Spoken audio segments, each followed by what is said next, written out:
Mời người ơi, gái Hà Giang xinh thế này chả có ai yêu này. Mời người có thấy đẹp không? Đây, đây. Đây này. Dùng bát lô uống. Có cháy dùng. Hôm nay còn có cháy dùng đây này. Mời người ơi xem đây, đang cháy trên kia kìa. Kiếp ơi. Kinh khủng chưa? Ở đây này, đang cháy trên kia kìa. Đây, từ đây cháy lên nhá. Nhá, đây, đây. Đến bên kia rồi nhá. Thì căn phú. Và phú là. Và thì căn phú. Ai lại, ai lại.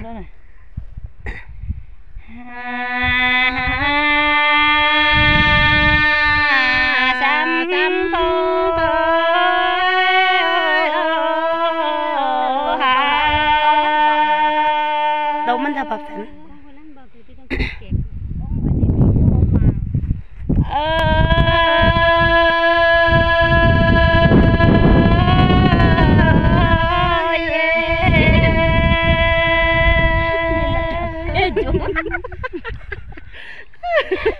Chặt kìa, chịu quý chặt. Mà chả nó đủ chạm em ra chuồng á.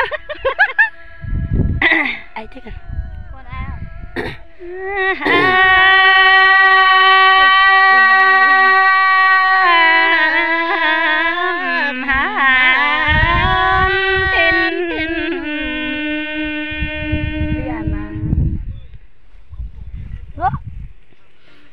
Cô này đúng thì đá được cái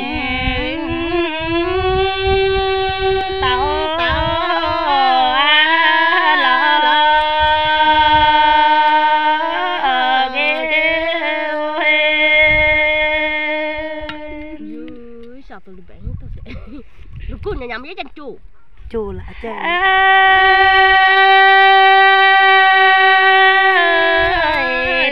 phung chăm chăm mấy tàu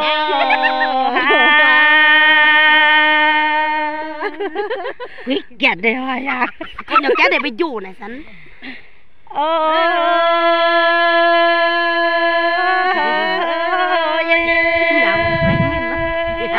Nó tìm bị dù này thì nhà một con đi. Nó dù mà dù.